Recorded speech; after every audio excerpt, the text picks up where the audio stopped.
वो युवक निर्धन था, पर उसकी आत्मा में कुछ असामान्य था। रात के सन्नाटे में जब गांव सो जाता, तब वो नक्षत्रों को निहारते हुए सोचता था, क्या यही जीवन है? क्या कोई दिव्य शक्ति नहीं जो मेरी पीड़ा हर सके? क्या कोई मार्ग नहीं जो मुझे आकर्षण, सौंदर्य और ऐश्वर्य प्रदान करे?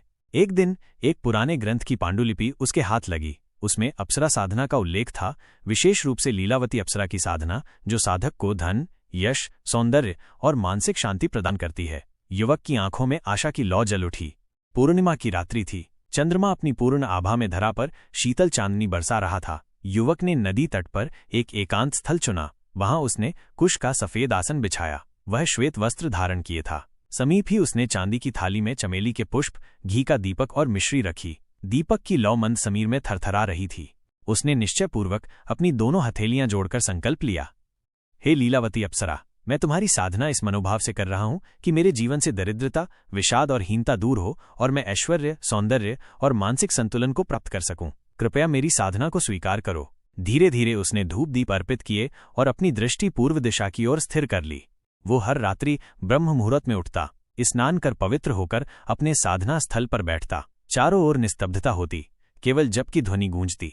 ओम ह्री लीलावत्यै अप्सरायै मम वश्यम कुरु कुरु स्वाहा। प्रत्येक मंत्र के साथ वो अपनी कल्पना में लीलावती का रूप देखता, एक दिव्य नारी, श्वेत वस्त्रधारी, चंद्रमा के समान तेजस्वी मुखमंडल वाली, उसकी ओर मंद मुस्कान बिखेरती। जैसे जैसे रात्रियां बीतती गईं, उसके भीतर एक अवर्णनीय शांति उत्पन्न होने लगी। उसकी आंखों के नीचे की थकान मिटने लगी। चेहरे पर एक नया तेज प्रकट होने लगा।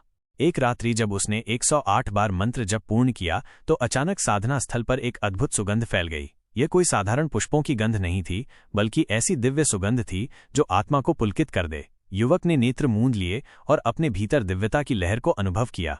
उसी रात उसने स्वप्न में लीलावती अप्सरा के दर्शन किए। वो स्वप्न में आई, सफेद आभा से दीप्त, और बोली, साधक, तुम्हारा प्रयास शुद्ध और संकल्प सच्चा है। मैं अदृश्य रूप से तुम्हारे जीवन में तुम्हारी सहायता करूंगी। मन की शुद्धि बनाए रखना।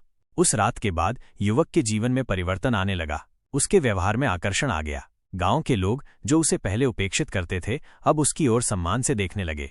कुछ ही दिनों में युवक के घर में समृद्धि की झलक दिखाई देने लगी। उसका छोटा व्यवसाय, जो घाटे में था, अचानक लाभ देने लगा। गांव के प्रतिष्ठित लोग उससे परामर्श लेने आने लगे।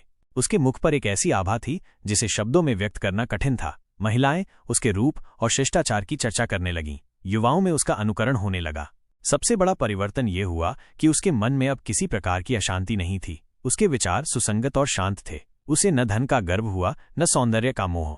एक दिन नदी किनारे बैठकर वो सोच रहा था, लीलावती ने मुझे वो सब प्रदान किया जिसकी मुझे आकांक्षा थी, किंतु ये केवल बाह्य उपलब्धियां हैं। सच्चा सुख तो तब है जब मन निर्मल हो और हृदय अहंकार से रहित हो। उसने निश्चय किया कि हर वर्ष वो लीलावती अप्सरा का पूजन करेगा, न केवल अपने लिए बल्कि संपूर्ण गांव की समृद्धि के लिए।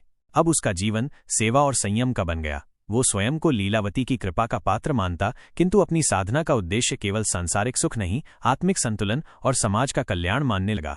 लीलावती अप्सरा की साधना न केवल भौतिक सुखों की प्राप्ति का माध्यम बनी, बल्कि युवक को आत्मबोध और सेवा की ओर भी ले गई। ये कथा बताती है कि जब साधना शुद्ध हृदय और सच्चे संकल्प से की जाए, तो जीवन में चमत्कारी परिवर्तन होते हैं। साधक ने कभी अहंकार नहीं पाला। उसने लीलावती को दिव्य शक्ति माना और साधना से प्राप्त हर उपलब्धि को उसका आशीर्वाद माना। धन, सौंदर्य और समाज में मान तो मिला ही, साथ ही मानसिक शांति और सच्चे सुख का अनुभव भी हुआ।